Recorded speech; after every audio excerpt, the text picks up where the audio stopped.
Current evidence does not show that Wegovy, which contains semaglutide, or Zepbound, which contains Tirzepatide, wrecks your metabolism long term. Weight loss lowers calorie needs because a smaller body requires less energy. The real danger is mistaking normal adaptation for permanent damage while missing muscle loss, undereating, or rapid regain after treatment changes.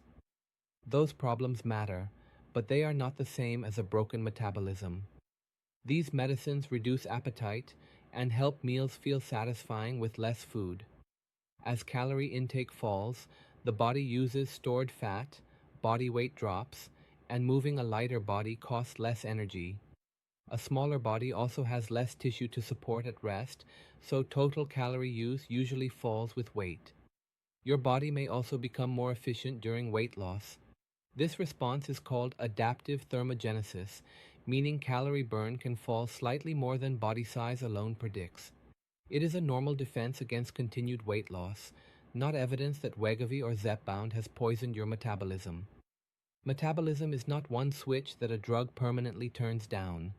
It includes energy used at rest, energy used to digest food, and energy spent during movement. Each part changes when body weight, food intake, muscle mass, sleep, or activity changes. When those changes overlap, the scale becomes the easiest place to misread what is happening. A slower rate of loss, or a plateau, is often labeled metabolic damage. More often, the body is lighter, appetite suppression has stabilized, and the calorie gap has become smaller. Muscle loss is a different issue, and it deserves attention. Weight loss usually includes both fat mass and lean mass. Lean mass includes muscle, water, organs, and other non-fat tissue. A lean mass change is not pure muscle loss. Actual muscle loss does not come from the injection directly attacking muscle. It usually comes from the conditions surrounding rapid weight loss. Very low food intake, too little protein, inactivity, illness, and older age can increase the loss. The first useful test is function, not a home metabolism calculator. Watch whether stairs feel harder, grocery bags feel heavier, or rising from a chair becomes slower. A falling scale with stable or improving strength is different from a falling scale with clear physical decline. Consider two people who each lose 40 pounds. One eats regular protein, trains major muscle groups, and stays active. The other skips meals, feels nauseated, and spends most days sitting. Their scale result looks similar, but their muscle preservation and future calorie needs may be very different. This difference explains why the medication dose is not the entire story. Strong appetite control can be helpful, but appetite can become too suppressed for some people. When food becomes difficult to finish, protein and total intake may fall before the person recognizes a problem. The body often pushes back after effective weight loss. After substantial weight loss from surgery, dieting, or these medicines, calorie burn falls and hunger may rise. Expecting the body to use the same calories after major weight loss is unrealistic, even when treatment works well. After treatment stops, appetite control fades while the smaller body still needs fewer calories than before.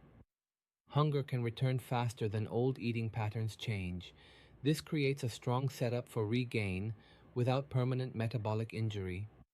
In a follow-up study of Wegovy, people who stopped treatment regained about 2/3 of their prior loss within 1 year. In a Zepbound study, people who stopped treatment regained substantial weight. Continued treatment maintained or increased weight loss. These findings document regain after stopping treatment, not proof of metabolic damage. Regain after stopping can still feel sudden because appetite, portions, and food thoughts may change within weeks. The scale may move before the person has rebuilt a maintenance routine. That pattern reflects lost treatment support, not proof that the body now burns almost nothing. Because regain can happen quickly, some people interpret long-term treatment as dependence or personal failure. Needing continued treatment does not mean addiction or moral weakness.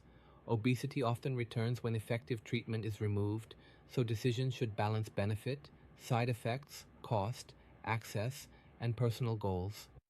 Keeping weight off requires adequate nutrition, stable strength, and a realistic plan. A smaller calorie requirement is expected. Progressive weakness, repeated dizziness, persistent nausea, and inability to meet basic food needs are not goals of treatment. Protein helps, but one giant shake cannot fully replace regular nutrition across the day. Spread useful protein foods across meals using options the stomach tolerates. Eggs, Greek yogurt, fish, poultry, beans, tofu, cottage cheese, and lean meat can all support muscle maintenance. Stable strength while weight falls is a practical sign of muscle preservation. Strength training tells the body to keep muscle and use protein for repair. 2 or 3 weekly sessions can cover pushing, pulling, squatting, bending, and carrying movements. The starting level may be bodyweight exercises, bands, machines, or light dumbbells rather than intense gym training. Daily movement matters separately from formal exercise. People often move less without noticing when they eat less or feel tired. Walking, errands, household work, and standing breaks help keep daily calorie burn from falling, even when workouts stay unchanged. Beyond activity, muscle preservation also depends on tolerating the treatment. How quickly the dose is increased matters.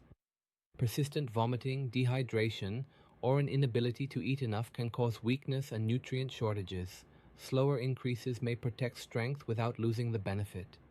Adults over 50 deserve extra attention because muscle naturally declines with age. The scale can celebrate a lower number while strength quietly worsens. Tracking how easily you rise from a chair, walking speed, grip, or gym performance adds information that weight alone cannot provide. Seek medical review when weakness is rapidly worsening or fainting occurs. The same applies when vomiting continues, fluids will not stay down, or weight is dropping far faster than planned. Blood tests may be needed when fatigue suggests low red blood cells, thyroid problems, or abnormal sodium or potassium levels. At goal weight, without those warning signs, the best maintenance dose is not automatically the highest dose. Stopping treatment is not automatically better either. The right dose controls appetite, supports nutrition, limits side effects, and keeps weight reasonably stable. Some people need continued treatment, while others can lower the dose with close follow-up. Before lowering the dose or stopping treatment, record your weight, waist size, hunger, meal schedule, and strength. Then watch the trend rather than reacting to one day. Rising hunger and repeated weekly gain are earlier signals than waiting until most of the lost weight returns. If those records show a small regain, the first response should not be sudden restriction. Crash dieting usually increases fatigue, makes strength work harder, and can trigger another burst of muscle loss. Return to regular meals, protein, movement, sleep, and medical follow-up before the regain becomes large.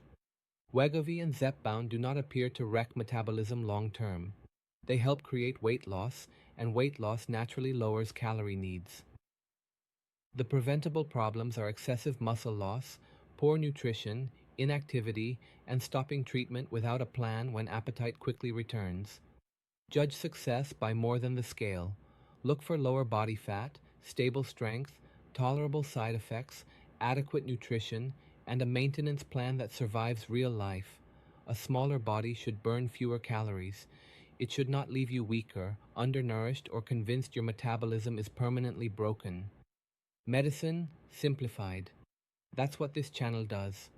If you want more, hit subscribe. This is not medical advice. Consult your doctor.